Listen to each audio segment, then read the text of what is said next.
supply and elasticity of supply। हमने पहले ही बताया था कि इस पर ज्यादा उतना ध्यान देने की जरूरत है नहीं, क्योंकि हमने पूरा का पूरा प्रॉपर डिमांड को पढ़ लिया है। तो अगर हम सप्लाई की बात करेंगे तो लिखिएगा the term supply refers to the amount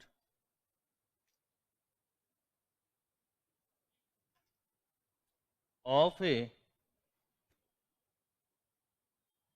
goods or services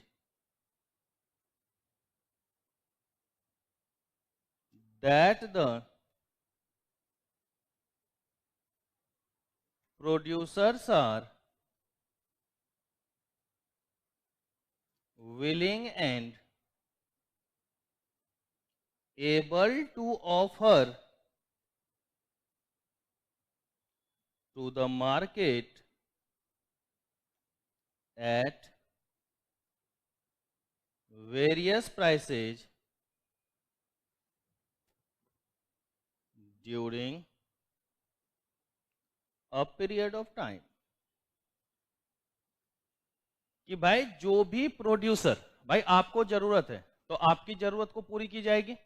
तो आपकी जरूरत को पूरा करने के लिए जो प्रोड्यूसर्स के द्वारा वस्तु या सेवाओं को उपलब्ध कराया जाएगा एक स्पेसिफिक टाइम पीरियड के ऊपर, एक स्पेसिफिक प्राइस के ऊपर, वही हमारा क्या कहला जाता है बेटा? सप्लाई। तो देखो गौर से क्या लिखा हमने, एबल टू ऑफर। क्या लिखा बेटा? Willing and able to offer. कि मतलब हम आपके लिए उपलब्ध करवा रहे हैं। हम कितना बेच दिए उससे मतलब नहीं है हमें, हम कितना उपलब्ध करवा रहे हैं। तो अर्थात जो अवेलेबल फॉर सेल होता है वही हमारा क्या होता है बेटा? सप्लाई होता है। तो सप्लाई का मतलब हमेशा याद रखिएगा कि सप्लाई का मतलब अवेलेबल फॉर सेल से है, ना कि सक्सीड टू सेल से। हमें क्या सफलता मिल गई है बेचने में उससे कोई मतलब नहीं है, हमने कितना उपलब्ध करवाया है उसकी बात हम लोग यहां पर करते हैं, उसकी बात यहां पर हम लोग देखते हैं। तो वही चीजें आपको यहां पर ध्यान में आपको रखने की आवश्यकता पड़ेगी। ओके, तो अगर कोई भी सप्लाई के लिए बोले तो क्या बोलेंगे कि भाई प्रोड्यूसर्स के द्वारा जो भी अवेलेबल फॉर सेल की बात करते हैं हम लोग एक स्पेसिफिक प्राइस के ऊपर, एक स्पेसिफिक टाइम पीरियड के ऊपर, वही हमारा किसके नाम से जाना जाएगा बेटा? सप्लाई के नाम से जाना जाएगा, सप्लाई हमारा कहलाएगा। ओके, फिर कहता है इसमें supply refers to what firms offer for sale and not necessarily to what they succeed in sale। तो ये जो हमने यहां पर लिखा एबल टू या विलिंगनेस टू ऑफर के लिए जो बात करी है उसका मतलब क्या हो गया कि भैया हम उसकी बात कर रहे हैं जो हम उपलब्ध करवा रहे हैं, ना कि हम उसकी बात कर रहे हैं कि हमने कितना बेच दिया। ठीक है, तो जो हमारा अवेलेबल फॉर सेल होगा, जितना हम लोगों ने अवेलेबल फॉर सेल किया होगा, वही हमारा किसके नाम से जाना जाएगा बेटा? सप्लाई के नाम से जाना जाएगा। वही हमारा किस नाम से जानेगा बेटा? सप्लाई के नाम से जानेगा। तो अगर हम सप्लाई की बात कर रहे हैं तो सप्लाई में हमेशा ये याद रखिएगा कि जो अवेलेबल फॉर सेल है वो हमारा सप्लाई होगा, उसकी बात करेंगे। अब बेटा मान लो कि मैं प्रोड्यूसर हूं, तो ऐसा तो होगा नहीं कि जितना सामान बनाया सबका सब बेच दिए होंगे, भाई गोडाउन में भी तो रखे होंगे कुछ ना कुछ। अब मान लो मैंने 10,000 यूनिट का प्रोडक्शन किया और 10,000 में से हमने 3,000 बेचने के लिए मार्केट में भेज दिया, तो टोटल प्रोडक्शन कितना हुआ? ये हमारा स्टॉक है, ये 10,000 हमारा क्या हो गया? स्टॉक है। और उसमें से बेचने के लिए कितना रखा हमने? तो सेल कितना हो जाएगा बेटा? सप्लाई कितना हो जाएगा? 3,000 ना। ऑफर टू सेल कितना होगा? 3,000। तो इसका मतलब ये 3000 उस 10,000 का एक छोटा सा हिस्सा है या नहीं है? तो इसलिए याद रखिएगा, supply is not stock, supply is part of stock. कि हम अगर सप्लाई की बात करें तो सप्लाई हमारा क्या होगा भाई, जो हम टोटल प्रोडक्शन करें उसमें से एक हिस्सा कोई हम लोग क्या करेंगे, बेचने के लिए रखेंगे। हाँ, कभी कभी ऐसा हो सकता है कि हम पूरा का पूरा रख दें, वो अलग चीज है, लेकिन ऐसी सिचुएशन क्या होगी, नाम मात्र के लिए। ऐसी सिचुएशन जल्दी तो बनेगी नहीं। तो हमेशा ये याद रखिएगा कि सप्लाई का मतलब स्टॉक से नहीं होता है। सप्लाई तो हमारा क्या होता है बेटा, पार्ट ऑफ स्टॉक होता है, कि जो हमारे पास टोटल हिस्सा है उसका एक छोटा सा पोर्शन जो हमारा कहलाएगा, वही क्या होगा बेटा, हमारा सप्लाई के नाम से जाना जाएगा। तो लिख लीजिएगा इस बात को भी।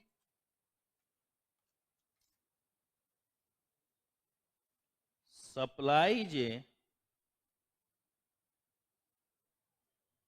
Flow concept, supply is a flow concept, thus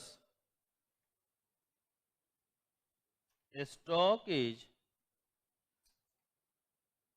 not supply because supply is the part of stock। तो अब लिख लेंगे ना कि भाई स्टॉक हुआ ना जमा, है ना, और उसमें से निकाल के बाहर भेज रहे हैं, तो इसलिए क्या हो गया, फ्लो कंसेप्ट। तो सप्लाई हमारा क्या होगा बेटा, फ्लो कंसेप्ट होगा, और ये क्या होगा, हमारा पार्ट ऑफ स्टॉक होगा, ना कि हमारा स्टॉक होगा। तो supply is a part of stock. तो सप्लाई का मतलब समझ गए क्या होता है बेटा। अब अगर सप्लाई हम समझ गए तो उसके कुछ ना कुछ डिटर्मिनेंट्स भी होंगे या नहीं होंगे। फैक्टर इफेक्टिंग सप्लाई होगा नहीं, जिस तरीके से डिमांड में हमने देखा था डिटर्मिनेंट्स ऑफ डिमांड या फैक्टर इफेक्टिंग डिमांड, तो उसी तरीके से फैक्टर इफेक्टिंग सप्लाई होगा या नहीं होगा। सप्लाई को प्रभावित करने वाले भी कुछ ना कुछ होंगे। तो लिखिएगा बेटा, determinants of supply, determinants of supply. तो दूसरा नाम लिखने की जरूरत तो नहीं है ना, फैक्टर इफेक्टिंग सप्लाई, दोनों का मतलब एक ही होता है, समझते ही हो। सबसे पहला जो इसमें टर्म्स आएगा बेटा, हमने उसका नाम दिया बेटा price of product, price of, जिसको हम लोग आसान शब्दों में कहते हैं प्राइस ऑफ मेन कोमोडिटी, है ना। तो बेटा देखो, अब सप्लाई पढ़ रहे हैं ना, तो अपने आप को दुकानदार मान लो। अगर तुम दुकानदार होगे तो तुम्हारे दिमाग में क्या चल रहा होगा, ज्यादा से ज्यादा कमाए। इसका मतलब जितना महंगा होगा उतना ज्यादा हम बेचने के लिए उपलब्ध करवाएं, और जितना सस्ता होगा उतना कम बेचेंगे। अभी यही माइंड में होगा, ये नहीं होगा। तो इसका मतलब हुआ कि अगर प्राइस हमारा बढ़ेगा तो हम सप्लाई को भी क्या करेंगे बेटा, बढ़ा देंगे। और अगर हमारा प्राइस कम हुआ तो सप्लाई को भी क्या कर देंगे बेटा, मतलब प्राइस बढ़ने से बढ़ेगा सप्लाई, और प्राइस कम होने से सप्लाई। कौन सा रिलेशन, डिमांड में कौन सा रिलेशन हुआ था, उल्टा हो गया, ये नहीं हो गया बेटा। तो प्राइस ऑफ प्रोडक्ट के साथ कौन सा रिलेशन, पॉजिटिव रिलेशन। दूसरा हमारा पास होता है बेटा price of related goods, price of related goods, PR. अब देखिए इसमें अलग अलग बातें होती है। कितना टाइम हो रहा है,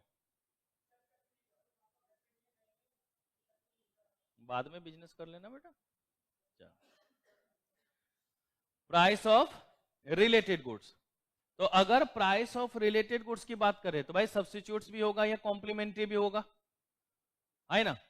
सब्स्टिट्यूट्स में पहले क्या होता था कि अगर सब्स्टिट्यूट्स का प्राइस बढ़ा तो मेन कमोडिटी की डिमांड बढ़ती थी, यहां पे घट जाएगा, होगा ही नहीं होगा। तो अगर हम यहां पर भी लिखे तो एक बार बताओ, अगर price of related goods increase करेगा तो सप्लाई क्या होगा बेटा, डिक्रीज करेगा। और अगर price of related goods decrease करेगा तो सप्लाई क्या हो जाएगा बेटा, इंक्रीज। कौन सा रिलेशन, वहां पर हमने पॉजिटिव रिलेशन पढ़ा था, ये नहीं पढ़ा था बेटा। डिमांड में कौन सा पढ़ा था, पॉजिटिव, तो यहां पर कौन सा हो गया, नेगेटिव रिलेशन। फिर उसके बाद आता है बेटा तीसरा, cost of production. Cost of production, C लिख लेते हैं इसको। बेटा एक बताओ, या इसी को हम लोग कह देते हैं ना बेटा, price of factor of production. दोनों का मतलब एक ही हुआ भाई, जितना फैक्टर ऑफ प्रोडक्शन बढ़ेगा कॉस्ट उतना बढ़ेगा। तो देखिए, अगर कॉस्ट बढ़ेगा, अगर कॉस्ट क्या होगा, बढ़ेगा, तो इसका मतलब तुम्हारे लिए बचत कम हो गया ना। तो क्या अभी सप्लाई करना चाहोगे? क्या सोचोगे भाई, जिस टाइम में सस्ता बनेगा उस टाइम में हम ज्यादा से ज्यादा बेचेंगे, अभी बेचने से क्या फायदा। तो अगर कॉस्ट बढ़ेगा तो हम सप्लाई को क्या कर देंगे बेटा, कम कर देंगे। और अगर कॉस्ट कम होगा तो सप्लाई को क्या कर देंगे बेटा, कौन सा रिलेशन, नेगेटिव ना, कौन सा रिलेशन, नेगेटिव रिलेशन। ओके, जितना कॉस्ट बढ़ेगा सप्लाई उतना ही कम होगा, जितना कॉस्ट कम होगा उतना सप्लाई हमारा क्या होगा, बढ़ जाएगा। ओके, फिर उसके बाद फोर्थ नंबर पर लिख लीजिएगा बेटा, टेक्नोलॉजी।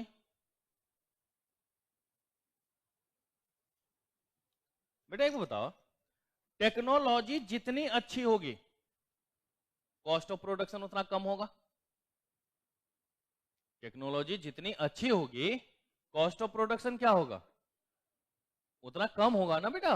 टेक्नोलॉजी अच्छी होने से क्या होगा, ज्यादा से ज्यादा प्रोडक्शन हो पाएगा, तो खर्चा ऑटोमेटिक क्या होगा, कम होगा। तो इसका मतलब अगर टेक्नोलॉजी बढ़ेगा तो सप्लाई भी बढ़ेगा, ये नहीं बढ़ेगा, है ना।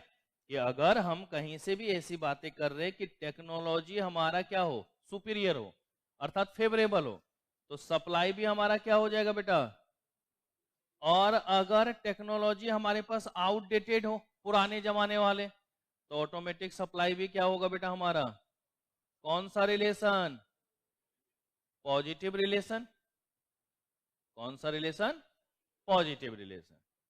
इसी तरीके से हमारा पांचवा होता है बेटा government policy. Government policies, government policies में ना दो तरीके की बात हो सकती है, या तो गवर्नमेंट पॉलिसीज हमारे लिए फेवरेबल होगा, या तो गवर्नमेंट पॉलिसीज क्या होगा बेटा, अनफेवरेबल होगा। या तो गवर्नमेंट पॉलिसीज क्या होगा, फेवरेबल होगा, या तो गवर्नमेंट पॉलिसीज क्या होगा, अनफेवरेबल होगा। तो अगर गवर्नमेंट पॉलिसीज हमारा क्या हो, फेवरेबल हो, इसका मतलब क्या हो गया, बढ़िया हो।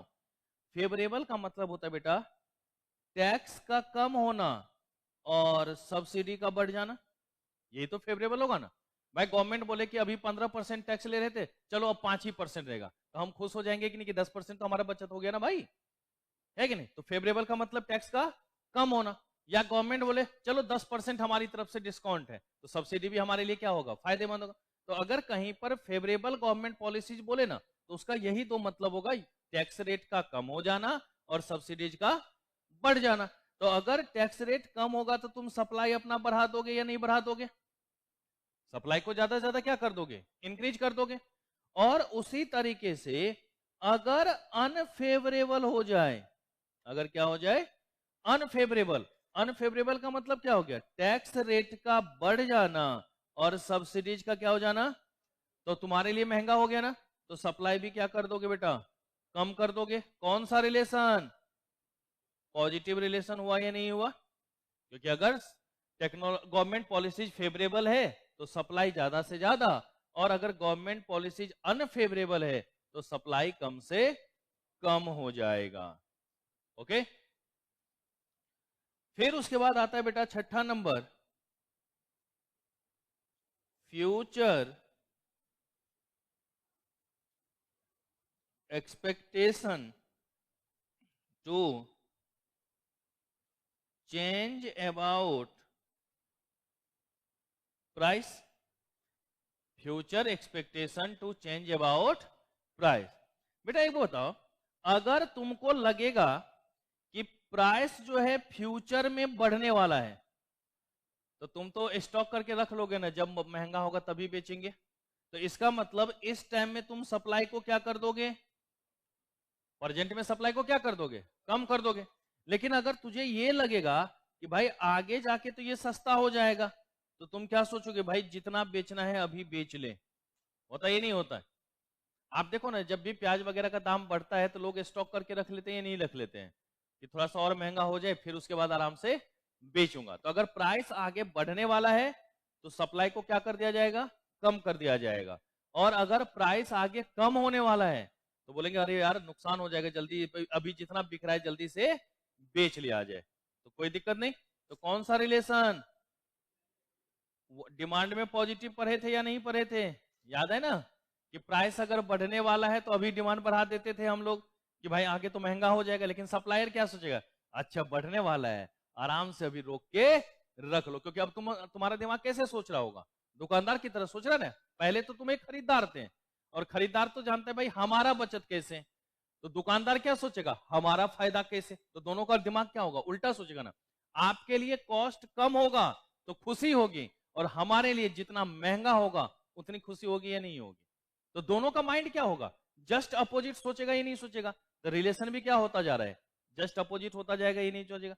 और इसके अलावा अगर आपके दिल में कोई भी तमन्ना रह गई हो, ओ फॉर अदर फैक्टर्स, तो ओ मैं लिखता नहीं हूं, क्या लिखो अदर फैक्टर, चलो बोलोगे तो ऐसे कर लेते हैं, 6th और 7th लिख लेते बेटा, ओ डिनोटेड टू अदर्स फैक्टर।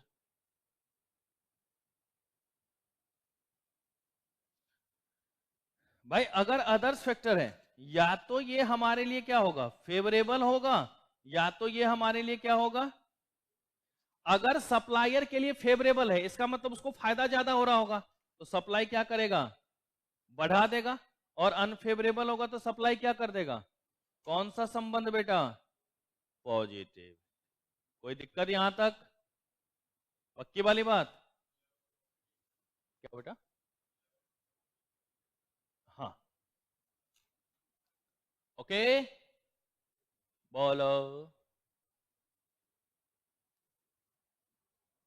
तो ये हमारी कहलाती है बेटा डिटर्मिनेंट्स ऑफ सप्लाई।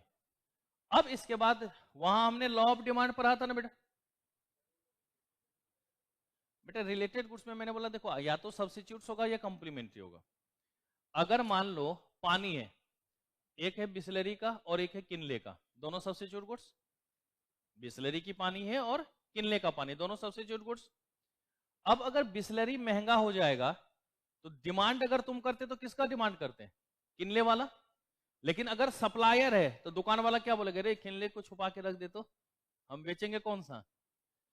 तुम बोलोगे भी भैया किनले का दे दो, अरे भैया स्टॉक खत्म हो गया, बिस्लरी है ले लो ना। तो सप्लायर का दिमाग किस पर अब लगेगा, तो वो उसका सप्लाई बढ़ाएगा, इसलिए मैंने पॉजिटिव लिखवाया। ठीक है, ओके, चलिए। तो मैंने नेगेटिव रिलेशन लिखवाया होगा क्योंकि इसका सप्लाई बढ़ाएगा ना, मेन कमोडिटी का सप्लाई क्या कर देगा, वो कम कर देगा। चलिए लिखिएगा बेटा heading, law of supply, law of.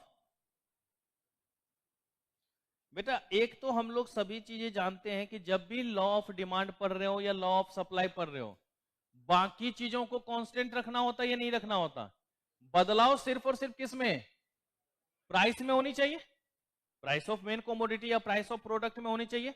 उसके अलावा जो भी टर्म्स हैं, चाहे रिलेटेड गुड्स है, कॉस्ट ऑफ प्रोडक्शन है, टेक्नोलॉजी है, गवर्नमेंट पॉलिसीज है, future expectation to change about price है, या अदर फैक्टर्स है, इन सब में किसी भी तरीके का कोई बदलाव करेंगे क्या, नहीं करेंगे।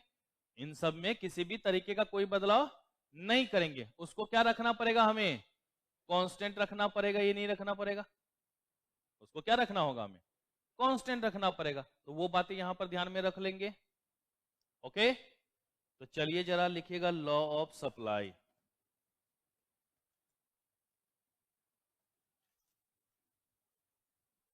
द, या ऐसे लिख लेना, when price increases then supply for a commodity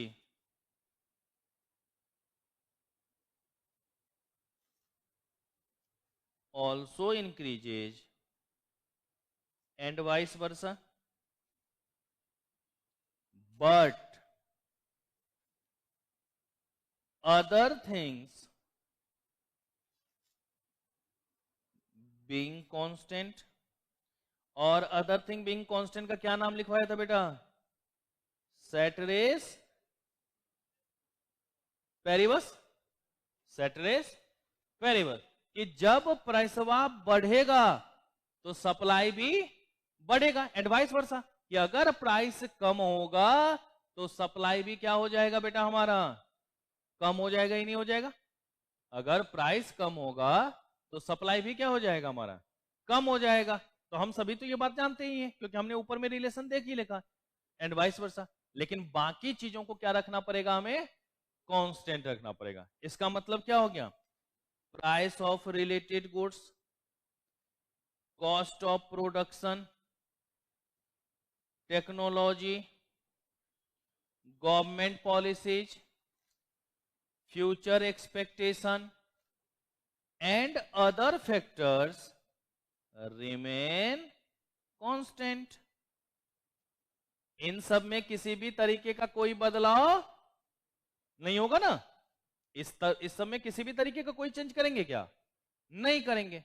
इन सबको क्या रखना पड़ेगा? हमें कांस्टेंट रखना पड़ेगा। इसमें किसी भी तरीके का कोई बदलाव हम लोग नहीं करेंगे। तो प्राइस ऑफ रिलेटेड गुड्स कह दो, कॉस्ट ऑफ प्रोडक्शन कह दो, टेक्नोलॉजी कह दो, गवर्नमेंट पॉलिसीज कह दो, future expectation to change about price कह दो, या अदर फैक्टर्स कह दो। इन सबको क्या रखना होगा? कांस्टेंट रखना होगा। जो बदलाव होगा वो बदलाव सिर्फ और सिर्फ किसके अंतर्गत? प्राइस ऑफ प्रोडक्ट के अंतर्गत या प्राइस ऑफ मेन कमोडिटी के अंतर्गत होगा। इसके अलावा कोई भी किसी में भी बदलाव नहीं होगा। अच्छा बेटा, लॉ ऑफ डिमांड को समझने के लिए क्या बनाया था हमने? डिमांड शेड्यूल, डिमांड कर्व, याद है कुछ? तो लॉ ऑफ सप्लाई को समझने के लिए क्या बनाएंगे? सप्लाई शेड्यूल और सप्लाई करेंगे नहीं करेंगे? तो चलिए एक हेडिंग लिख लेते हैं बेटा, supply schedule and supply curve.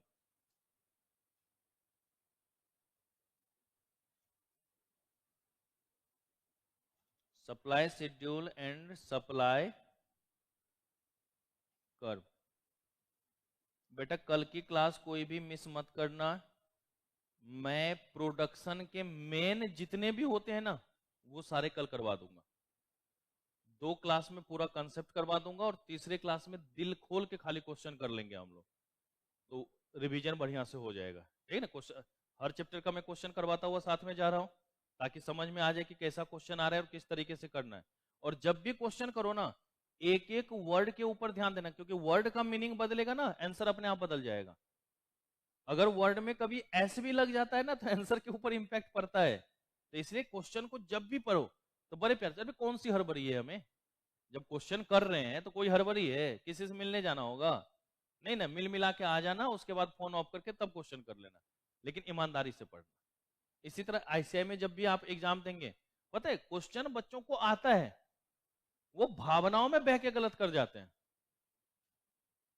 होता क्या है ना, क्वेश्चन देखा और ये तो पढ़े ही थे, अरे तुम पहले क्वेश्चन पढ़ लो भाई, आगे बदलाव हो सकता है।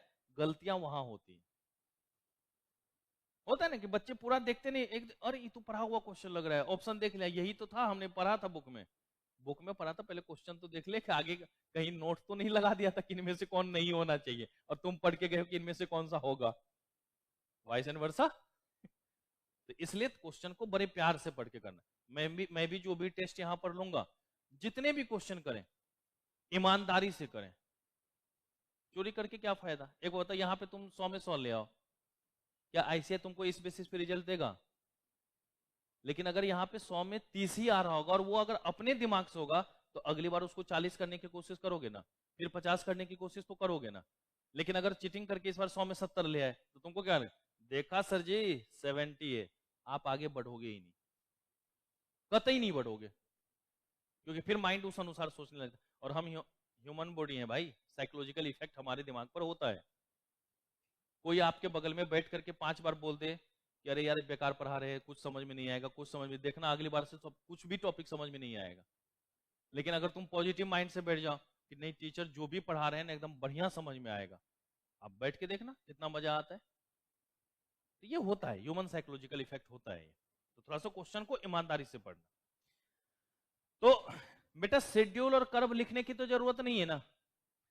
डिमांड शेड्यूल, डिमांड कर्व कितने तरीके का था, तो यहां भी कितने तरीके का होगा, तो कौन कौन से,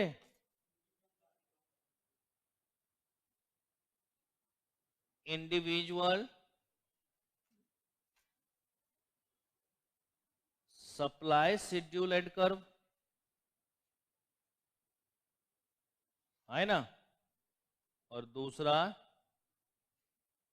market supply schedule and curve. Individual supply schedule and curve और दूसरा market supply schedule and curve.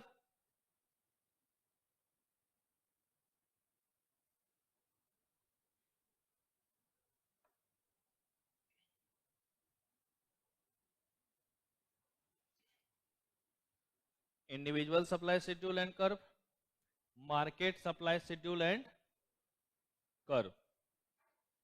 अगर इंडिविजुअल सप्लाई शेड्यूल और कर्व की बात कर रहे हैं तो नाम का पहले ही पता है, इकलौता।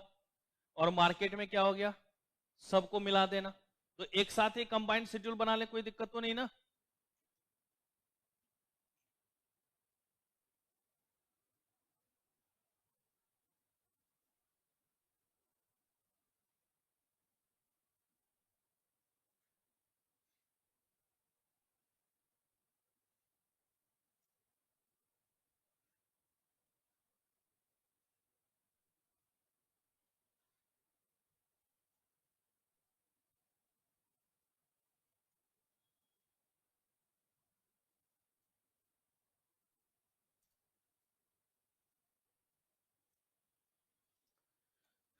एक तरफ हमने यहां लिख लिया बेटा price, supply of A, supply of B, supply of, जब तक अलग अलग है किसके अंतर्गत होगा बेटा, इंडिविजुअल। और supply of A plus B plus C किसके अंतर्गत आ गया, ठीक है, यहां तक समझने में कोई दिक्कत नहीं। प्राइस 10, 20 और 30। बेटा जैसे जैसे प्राइस बढ़ेगा, जैसे जैसे प्राइस बढ़ेगा सप्लाई भी क्या होता जाएगा, बढ़ता चला जाएगा ना। तो देखिए यहां पर हमने ले लिया, मान लीजिए 10, 20, 30, 20, 30, 40, है कि नहीं। उसके बाद 30, 40 और 50। यहां पर टोटल सप्लाई कितना हो गया बेटा,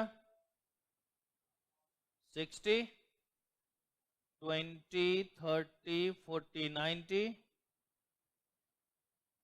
30, 40 और, तो ये क्या हो गया हमारा, मार्केट। और ये तीनों हमारा किसके अंतर्गत, इंडिविजुअल के अंतर्गत। ओके,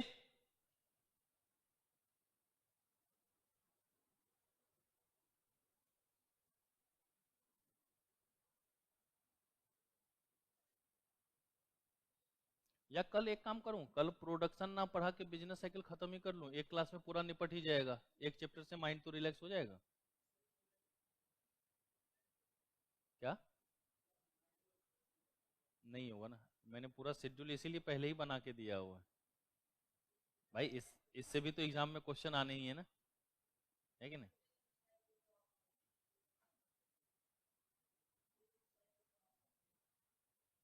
नहीं तो 5 नंबर के तो वो भी है ना, तो एक क्लास में ही निपट जाएगा ना। इसको, ये तो आज खत्म हो गया, इसके बाद बिजनेस साइकिल करवा के फिर प्रोडक्शन कॉस्ट और मार्केट, 5-6 क्लास में सारा वो निपट जाएगा। अब हम मतलब मैक्सिमम अब 6 क्लास में हमारा पूरा माइक्रो साफ हो जाएगा। मैंने पूरा पहली क्लास में पूरा शेड्यूल लिख के दिया है भाई, और उसी के अकॉर्डिंग मेरा चल रहा है, देख लेना आप काउंट करके। 35 क्लास का मैंने शेड्यूल दिया था, मैक्सिमम 16 क्लासेज हमारा था माइक्रो के लिए और 19 क्लासेज हमने मैक्रो के लिए रखी हुई है। उतना देंगे ही देंगे, टेंशन ना लो उसके लिए, ठीक है। चलिए हो गया यहां तक। अब इसका ग्राफिकल रिप्रेजेंटेशन कर दें, तो ग्राफ जैसे ही बन जाएगा तो क्या बन जाएगा वो हमारा सप्लाई कर्व बन जाएगा ना। तो चलिए जरा कर देते हैं उसकी भी बातें हम लोग।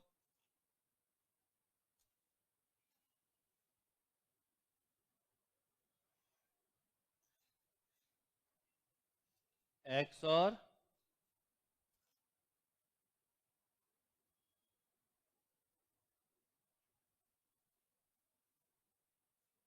क्वांटिटी 120 तक था ना बेटा।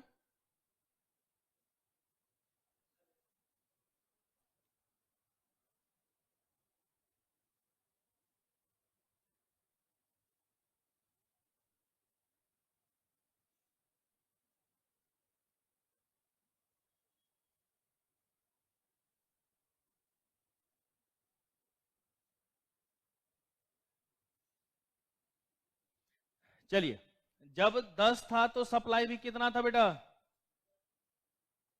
जब प्राइस 10 था तो सप्लाई भी कितना था?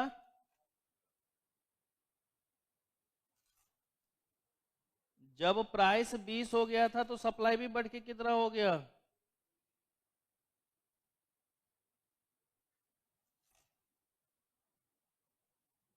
और जब प्राइस 30 हो गया था तो सप्लाई भी बढ़ के कितना हो गया था बेटा?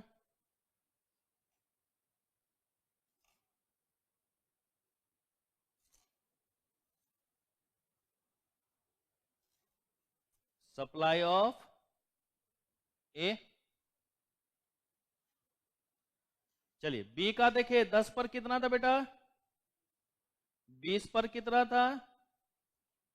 और 30 पर कितना था बेटा?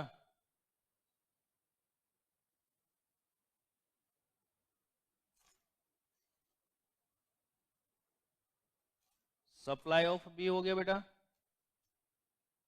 अगर सी का देखे 10 पर कितना? 20 पर, 30 पर,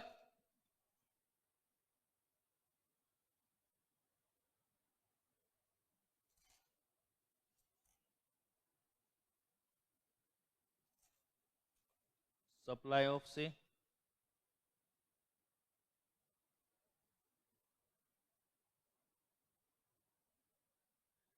चलिए अगर हम कंबाइंड बना रहे होंगे तो 10 पर सप्लाई कितना था बेटा?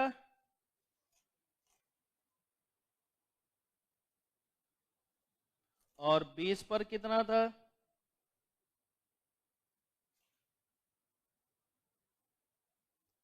और 30 पर कितना था बेटा?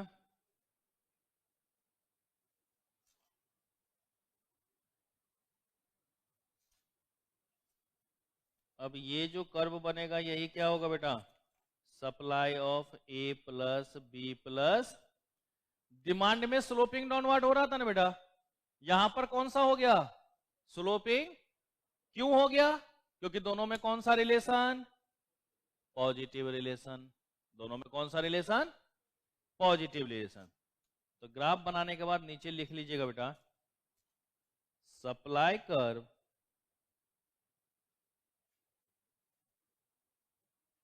sloping upward from left to right due to positive relation between price and quantity supplied। तो बताओ बेटा एक्स एक्सिस का नाम क्या हो गया? Quantity.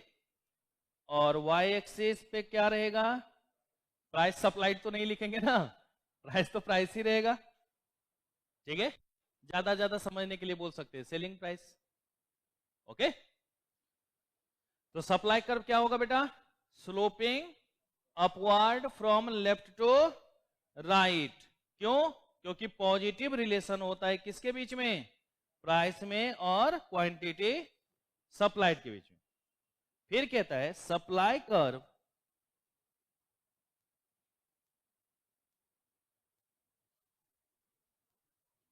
may be in a straight line or curvic. Supply curve straight line भी हो सकता है और डिमांड में भी ये बातें लिखवाई थी नहीं भाई, हमने 10-10 का गैप लिया था, तो स्वाभाविक सी बात है स्ट्रेट लाइन। कभी 10 का गैप लेते, कभी 5 का गैप लेते, कभी 8 का गैप लेते, तो क्या होता है, कर्व के रूप में बनता है या नहीं बनता। ओके, तो आपको हमेशा याद रखना कि सप्लाई कर्व हमेशा स्लोपिंग अपवर्ड होगा फ्रॉम लेफ्ट टू राइट, और सप्लाई कर्व हमारा स्ट्रेट लाइन भी हो सकता है और कर्विक। एक नोट करके लिख लीजिएगा बेटा, और इस पर लगा दीजिएगा स्टार। लिखिएगा, law of supply not applicable on agriculture goods, agricultural goods or products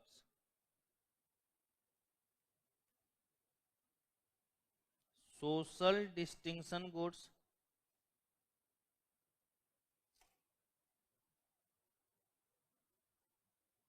and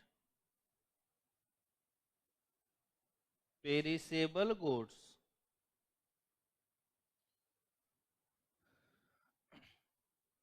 तो ब्रैकेट में इसको समझने के लिए लिख सकते बेटा, exceptions of law of supply. बोलो भाई, एग्रीकल्चर गुड्स है। एक वो बताओ, टमाटर वगैरह को ज्यादा जमा करके रख सकते हैं कि चलो अभी उत्पादन हो गया, 1 साल के बाद इसको यूज कर लेंगे? नहीं ना भाई, 2-4-10-15 दिन में खराब हो जाएगा, तो हम दाम बढ़ने का इंतजार करेंगे क्या भाई? जैसा आया है देखते ना, इसलिए तो पीक सीजन में क्या होता है, दाम कम होता है, फिर भी ज्यादा से ज्यादा मिलता है या नहीं मिलता। तो भाई उसको, एग्रीकल्चरल प्रोडक्ट को हम लोग स्टोर करके ज्यादा से ज्यादा देर नहीं रख सकते। फिर उसी तरीके से इज्जत प्रतिष्ठा वाली बातें, भाई जिसको खरीदना है वो अभी भी खरीदेगा, है कि नहीं? आप नहीं बेचना चाहोगे, दूसरे से खरीदेगा, तीसरे से खरीदेगा, तो उस केस में भी ये एप्लीकेबल नहीं होता। या फिर पेरिसेबल गुड्स, पेरिसेबल गुड्स का मतलब हो गया जो जल्दी से जल्दी खराब हो जाता है।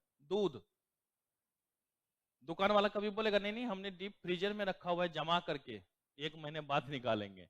भाई वो आज से कल तक यूज हो गया तो हो गया, नहीं तो क्या हो जाएगा? तो मिल्क हो गया, कर्ड हो गया, इन सबको घी स्टोर करके रख लेगा वो, लेकिन मिल्क वगैरह स्टोर करके रखे।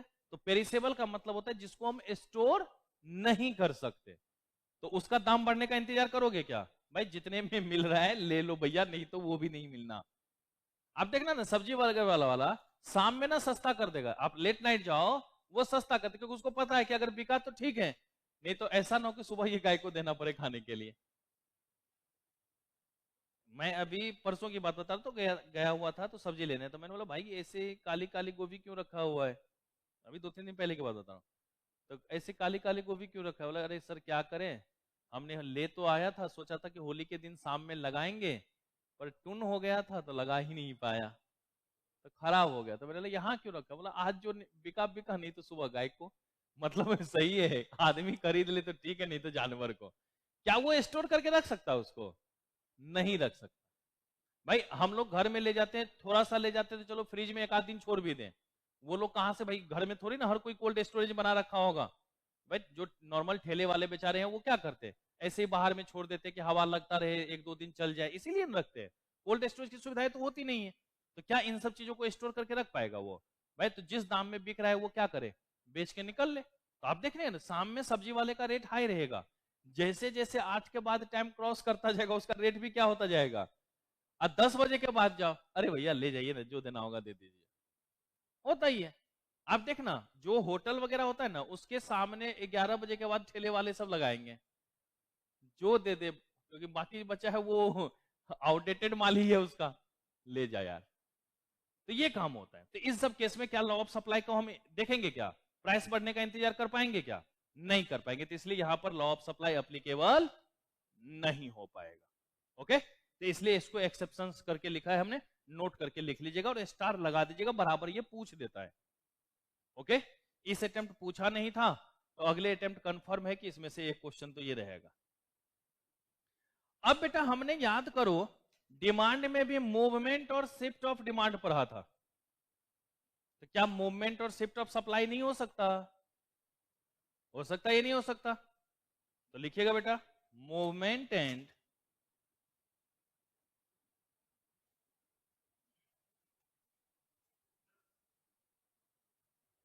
शिफ्ट ऑफ सप्लाई, मूवमेंट और शिफ्ट ऑफ सप्लाई। मूवमेंट को कहते हैं बेटा हम लोग चेंज इन क्वांटिटी सप्लाइड, ठीक है? मूवमेंट का क्या नाम दे देंगे? चेंज इन क्वांटिटी सप्लाइड, और इसको कहेंगे बेटा चेंज इन सप्लाई। ओके? अगर मूवमेंट की बात आती है तो ये होता है बेटा due to change in price of product, और ये जो शिफ्ट होता है ना बेटा, इसका रीजन है due to change in other than price of product. कि अगर हम मूवमेंट की बात करें तो किसके कारण होगा? प्राइस में चेंज होने के कारण। किसके कारण होगा? प्राइस में चेंज होने के कारण। और अगर शिफ्ट की बात कर रहे हैं तो शिफ्ट किसके कारण होगा बेटा? बताओ। अदर देन प्राइस, कि चाहे प्राइस ऑफ रिलेटेड गुड्स हो, कॉस्ट ऑफ प्रोडक्शन हो, टेक्नोलॉजी हो, गवर्नमेंट पॉलिसीज हो, फ्यूचर एक्सपेक्टेशन हो, या अदर फैक्टर्स हो। तो ब्रैकेट में समझने के लिए लिख सकते हो price of related, cost of production, technology, government policy, future expectation और अदर फैक्टर्स। कि इन सब में अगर बदलाव हुआ तो क्या होगा? चेंज इन सप्लाई या शिफ्ट ऑफ सप्लाई। और अगर प्राइस ऑफ मेन कोमोडिटी में बदलाव हुआ है तो क्या हो जाएगा बेटा? मूवमेंट। तो इसके बेसिस पर ना यहां पर अब 4 कहानियां बन जाएगी भाई। 2 तो बन जाएगी प्राइस के साथ, कि या तो increase in price of main commodity या तो डिक्रीज इन प्राइस ऑफ, और ये जो अदर देन प्राइस है या तो इसमें फेवरेबल चेंज,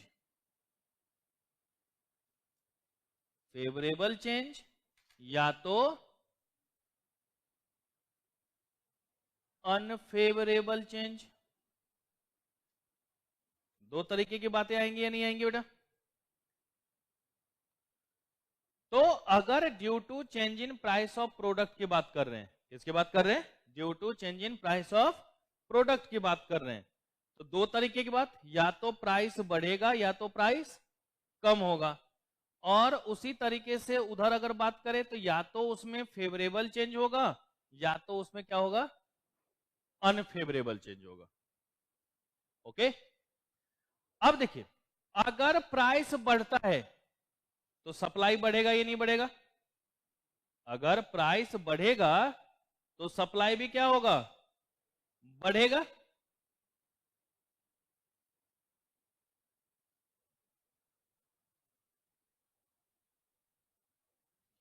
अगर प्राइस बढ़ेगा तो सप्लाई बढ़ेगा, और अगर प्राइस कम हुआ तो सप्लाई कम होगा। तो प्राइस बढ़ने से सप्लाई बढ़ा, बढ़ने को क्या कहते हैं? Expansion of supply. बढ़ने को क्या कहते हैं हम लोग? एक्सपेंशन ऑफ सप्लाई या अपवर्ड मूवमेंट ऑफ सप्लाई। और घटने को क्या कह देंगे बेटा? कॉन्ट्रैक्शन ऑफ सप्लाई या downward movement of supply.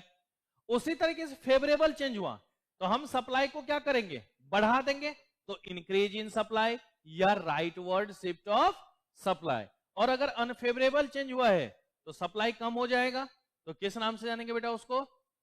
Leftward shift of supply या डिक्रीज ऑफ। लिख लेंगे इतना।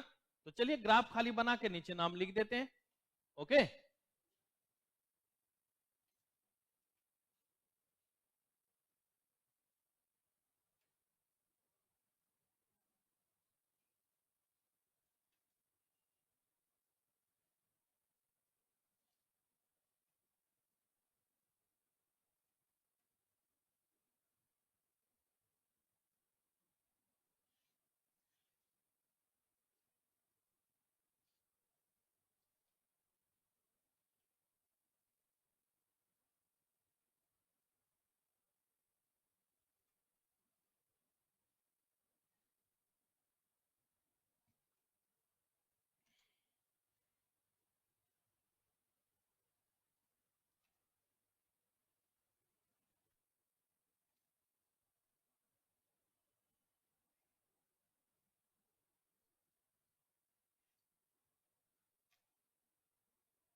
देख रहे हो, प्राइस P से बढ़ के कहा चला गया, P1।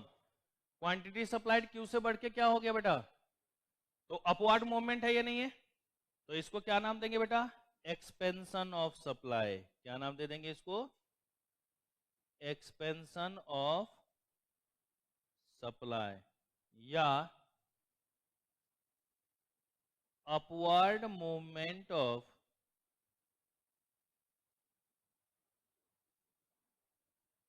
Supply curve. इसको क्या कह सकते बेटा, contraction of supply. Downward movement है या नहीं है, downward movement of supply curve. तो प्राइस के कारण जो बदलाव हुआ वो हमें समझ में आ चुका, प्राइस के कारण जो भी बदलाव हुआ वो समझ में आ गया ना। अब यहां देखिए, एस एस बढ़ के क्या हो गया, S1। प्राइस हमने देखो सेम रखा, क्वांटिटी पहले Q था, अब क्या बढ़ के हो गया बेटा, तो प्राइस में कोई चेंज नहीं, लेकिन क्वांटिटी फिर भी बढ़ा ना, आगे की तरफ भागा या नहीं भागा बेटा, तो इसको क्या कहेंगे बेटा, rightward shift of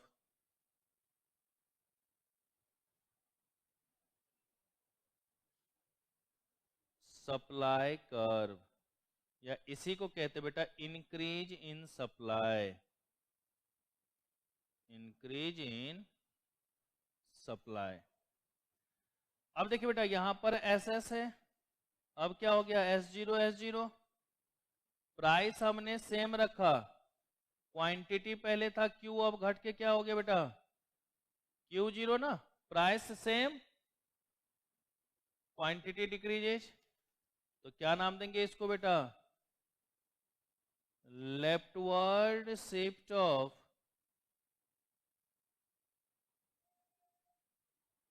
supply curve, या इसी को कहते बेटा डिक्रीज इन सप्लाई।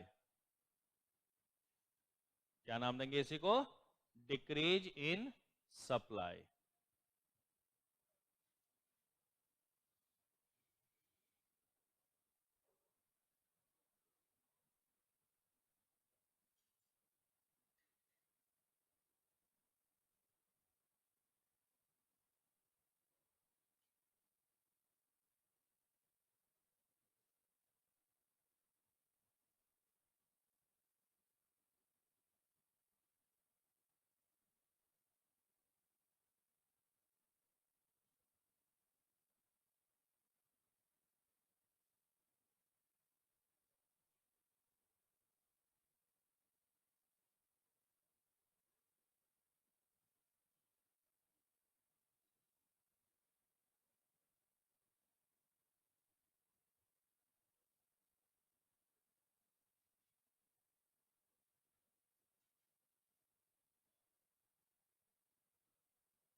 हो गया सबका, चलो अब लास्ट टॉपिक लिखते हैं और 5-7 मिनट में उसको निपटाते हैं और फिर इसको संपन्न भवतु करते हैं। इलास्टिसिटी, सबने नोट कर लिया ना यहां तक, लिखिए elasticity of supply.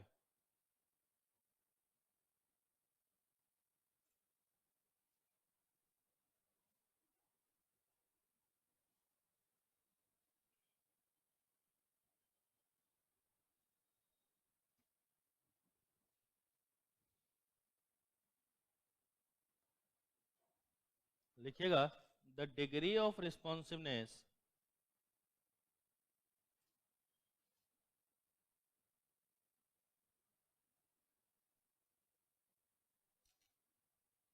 To change in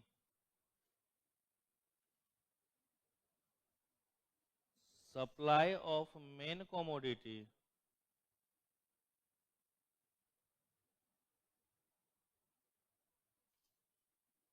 due to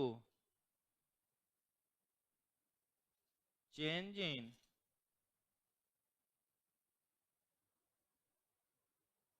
determinants of supply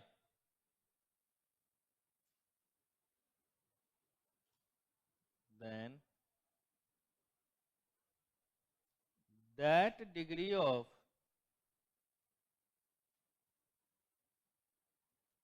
change in responsiveness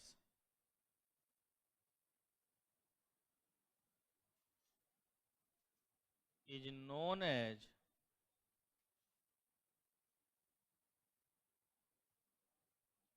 elasticity of supply.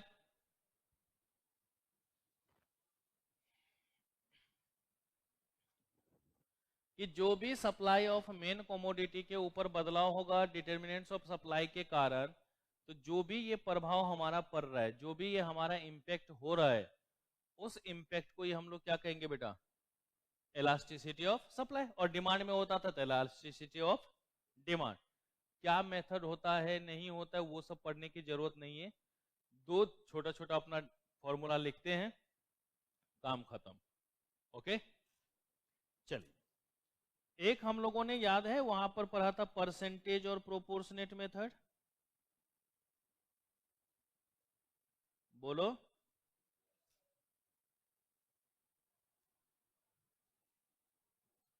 कैसे निकालते थे बेटा elasticity? Percentage change in quantity divide में परसेंटेज चेंज इन, या इसी को ऐसे हम लोग लिखते थे, change in quantity original price divide में चेंज इन प्राइस। क्या कोई अंतर किया है क्या बेटा हमने फॉर्मूले में? सेम एज इट इज वही है या नहीं है? सेम वही है या नहीं है हमारा? अगर आर्क और एवरेज मेथड लिखते हैं हम,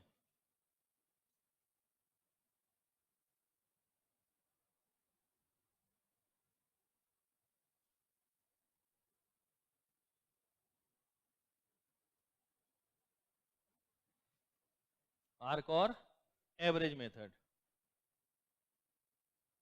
इलास्टिसिटी बराबर क्या होगा बेटा? Change in quantity due to change in price,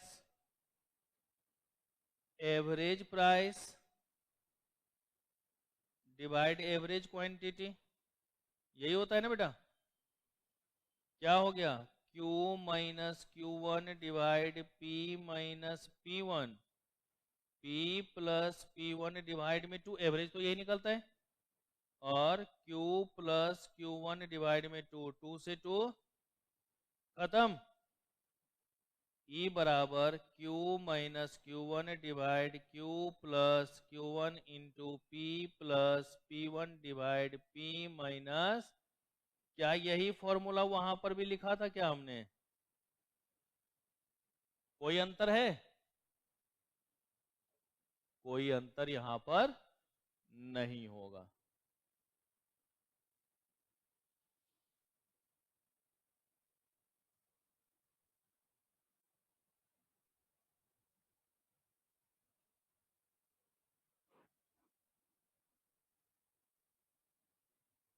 okay,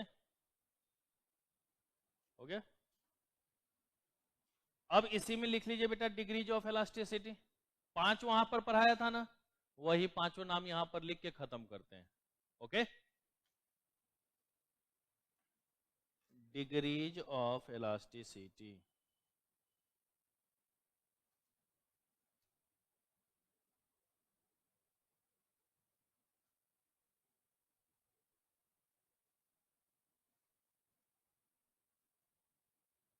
degrees of elasticity of supply.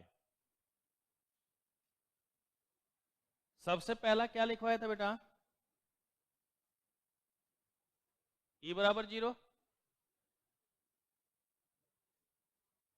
Perfectly in elastic, क्या हो जाएगा बेटा? Perfectly in elastic. तो परफेक्टली इन इलास्टिक अगर है तो इस तरीके का इसका शेप बन जाएगा।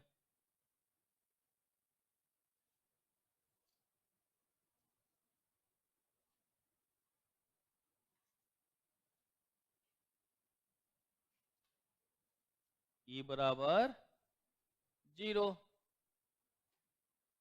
ऐसे ही खाली ग्राफ बना लेना और कुछ मत करना बेटा, ठीक है। सेकेंड, E लेस देन 1 ना, क्या कहेंगे बेटा इसको, लेस इलास्टिक या इन इलास्टिक। तो मतलब इससे हल्का झुक जाएगा या नहीं झुक जाएगा बेटा,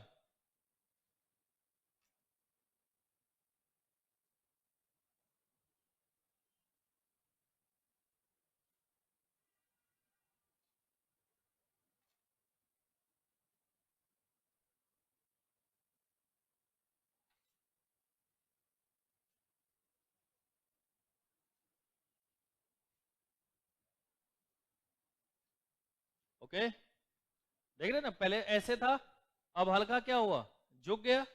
अगर 45 डिग्री पे मूव कर जाएगा तो इक्वल 1, 45 डिग्री से ज्यादा मूव कर जाए मोर देन 1, और पूरा का पूरा फ्लैट हो जाए तो इनफिनाइट। तो देखो जब 90 डिग्री पे है एकदम, ओके, तो क्या हो गया बेटा ये हमारा 0। अब देखो अगर इसमें 0 से ज्यादा और 45 डिग्री से कम चेंज होगा तो क्या होगा, less than 1। 45 degree adjust change हुआ, इक्वल 1। 45 डिग्री से ज्यादा चेंज हुआ, और जब पूरा फ्लैट हो जाए तो इनफिनाइट। चल, तीसरा कौन सा आएगा बेटा,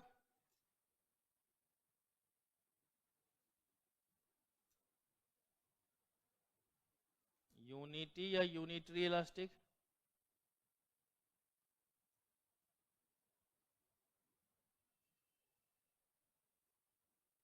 या यूनिट इलास्टिक, कुछ भी लिख सकते हैं, कोई दिक्कत नहीं।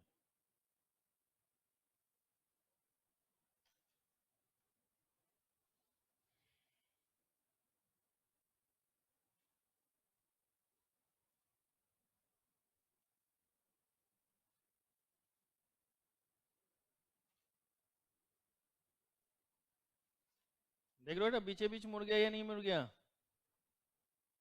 45 डिग्री है ना, तो क्या हो गया, इक्वल 1।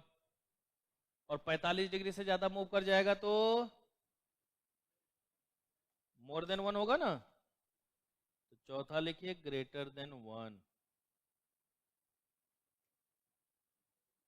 मोर इलास्टिक, और सिर्फ इलास्टिक भी तो कह सकते हैं इसको, मोर इलास्टिक कह दो या इलास्टिक कह दो।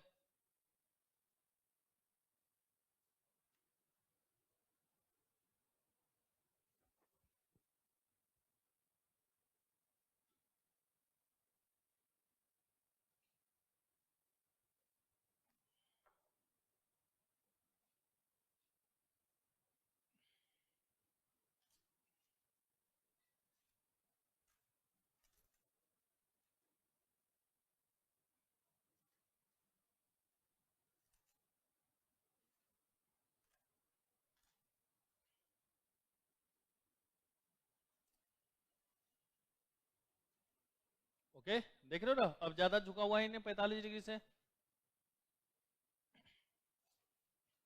और पांचवा कौन सा हो जाएगा बेटा,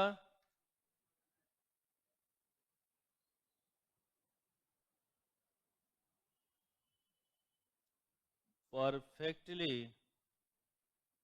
इलास्टिक।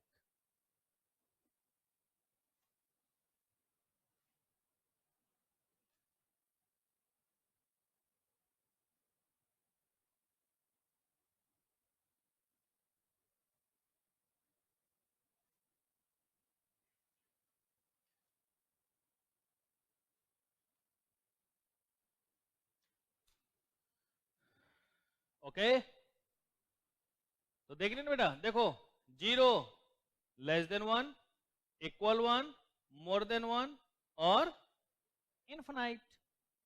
तो याद रख लोगे इस तरीके से। ये थी कहानी हमारी सप्लाई की। बेटा एक टॉपिक ऐसा है जो यहां पर दे तो रखा है आपके बुक में, change in the equilibrium of form, लेकिन अभी हमने फॉर्म के बारे में पढ़ाया कहाँ, कि कौन कौन सा मार्केट है, नहीं है, क्या है, नहीं है, ये सब तो पढ़ाया नहीं। तो मैं इसको हमेशा ना पढ़ाता हूँ मार्केट के साथ, और फिर आराम से वहां पे 16 ग्राफ भी बनाते हैं हम लोग, याद है कुछ 16 ग्राफ वाला, तो उसको पढ़ेंगे हम लोग मार्केट के साथ। इसमें आपको इतना ही पढ़ के चलना है। ओके, तो क्या डिमांड एंड सप्लाई समझ में आया? देख लो, झूठ मत बोलना वरना गुर्दे लाल कर दिए जाएंगे। पक्का यहां तक समझ में आ गया? कोई दिक्कत, कोई शक, सवाल, कंफ्यूजन हो तो पूछ सकते हैं। एक बार आप अपना पूरा पेज पलट ले, शुरू से लास्ट तक के किसी भी टॉपिक में कोई प्रॉब्लम है तो पूछ सकते हो। सेकेंड चैप्टर, हाँ बता।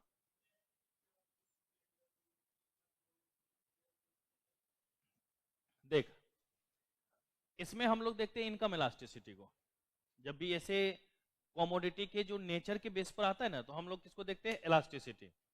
महंगी वस्तुएं हैं तो ऑटोमेटिक है उस पर ज्यादा से ज्यादा पैसा खर्च हो रहा होगा, तो इंपैक्ट भी क्या होगा? याद आया, फैक्टर में लिखवाया था हमने। तो लग्जरियस गुड्स में इनकम इलास्टिसिटी क्या होता है? Greater than 1। लेकिन जो नेसेसिटीज गुड्स लिखाया था, हमने क्या बोला था कि भाई देखो, हम चाह के भी उतना बदलाव नहीं कर सकते, थोड़ा बहुत चेंज हो जाए वो अलग चीज है, थोड़ा बहुत चेंज कर ले वो अलग चीज है, ज्यादा बदलाव कर पाएंगे क्या? तो नेसेसिटीज गुड्स के केस में क्या हो गया हमारा?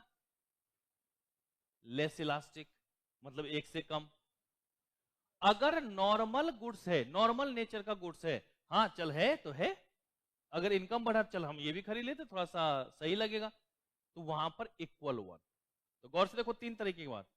अगर हमारे पास सुपीरियर गुड्स है, लग्जरियस गुड्स है, तो ग्रेटर देन 1, नॉर्मल गुड्स है तो इक्वल 1, और अगर हमारे पास नेसेसिटीज गुड्स है तो लेस देन 1।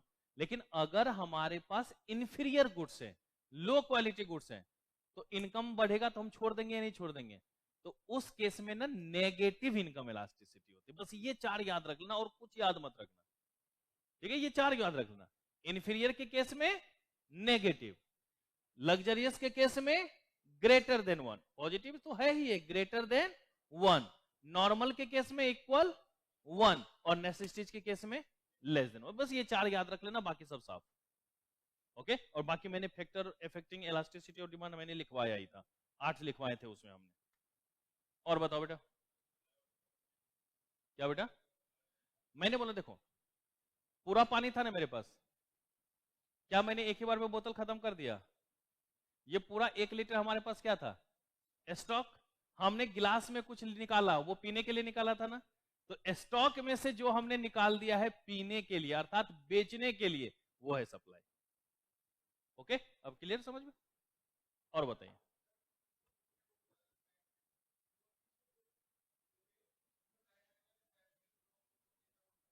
देखिए, अगर कहीं पर कंस्पिशियस गुड्स है तो ऑटोमेटिक है जो महंगी वस्तुएं हैं। इस कंसेप्ट को दिया गया था वेवलेन के द्वारा। इस कंसेप्ट को किसके द्वारा दिया गया था? वेवलेन के द्वारा। तो इसलिए इसको हम लोग कह देते हैं वेवलेन इफेक्ट, क्योंकि इंपैक्ट जो पड़ रहा है वो किसके? वेवलेन गुड्स पर पड़ रहा है ना, तो इसके लिए उसको क्या नाम दे दिया गया? वेवलेन इफेक्ट। या इसी को कभी कभी बोला जाता है, चूंकि महंगी वस्तुएं हैं तो महंगी वस्तुओं को बोला जाता है स्नोब अपील्स, तो इसलिए इसको स्नोब इफेक्ट भी कह देते हैं। क्योंकि ये प्रतिष्ठा पे पड़ने वाली वस्तुएं होती है, महंगी वस्तुएं हैं, तो हम लोग इसको प्रेस्टिजियस गुड्स भी कह देते हैं, तो प्रेस्टिजियस गुड्स इफेक्ट भी नाम से भी जानते हैं हम लोग। ठीक है, तो कंस्पिशियस के साथ ये तीन नाम कनेक्ट होते हैं। हाँ, रुक जाना भाई, थोड़ा सा आगे तो बढ़ने दें। ठीक है, ये हो गया। अब कभी कभी होता क्या है, जेब में माल देख के भी तो काम करोगे ना भाई, है नहीं? तो इनकम के बेसिस पर जो हम लोग डिटर्मिनेशन कर पाएंगे उसको कह देंगे बैंडवैगन इफेक्ट। लेकिन कभी कभी ऐसा होता है ना, तुझे पसंद है तो क्या सोचता है कि मुझे नहीं पसंद होगा, अच्छा तेरे पास ये है, चलो मैं भी खरीद के दिखाता हूं। तो सोसाइटी जिन चीजों को एब्जॉर्ब कर रही है उसको देखा देखिए हम भी उसको एब्जॉर्ब करना चाहते हैं या नहीं चाहते हैं? इसको कहते हैं बेटा डिमॉन्स्ट्रेशन इफेक्ट। ठीक है, देखा देखी, डिमॉन्स्ट्रेशन, इनकम बेसिस पर बैंडवैगन, और कंस्पिशियस गुड्स के ऊपर वेवलेन इफेक्ट और स्नोब इफेक्ट। ओके, चलो और बताओ।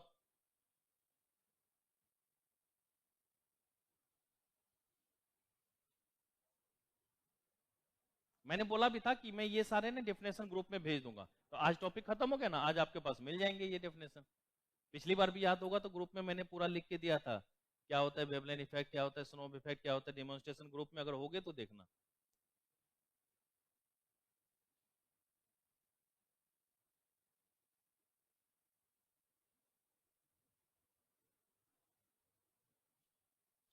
ऑनलाइन वाले बच्चों आप भी पूछ सकते हो बेटा, आपके लिए थोड़े ना रिस्ट्रिक्शंस लगाए हैं हम।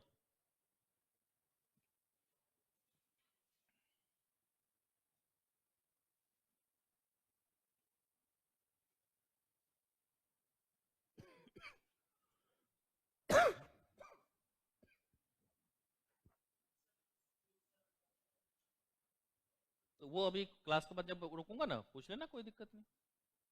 वो तो जितना बनाते जाओ उतना पूछते जाओ, कोई टेंशन नहीं है। क्लास के बाद मैं रुकता ही हूँ, नीचे भी बैठता ही हूँ, आराम से पूछो, कोई दिक्कत नहीं है। शाम में क्लास ओवर होती है तब भी देखना मैं नीचे बैठा रहता हूँ, आप पूछो हमसे। यहां तक किसी को कोई दिक्कत नहीं ना? पक्की वाली बात, लॉक कर दिया जाए। तो अभी हमारे पास लगभग 20 मिनट बचे हुए हैं, तो क्यों ना चैप्टर नंबर 3 को स्टार्ट कर ही दिया जाए। कोई ऐतराज तो नहीं ना? 3 को स्टार्ट कर देते।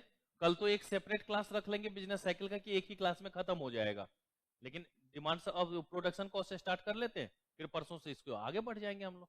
ओके चलिए जी, तो हेडिंग दे दीजिएगा बेटा, उत्पादन एवं लागत।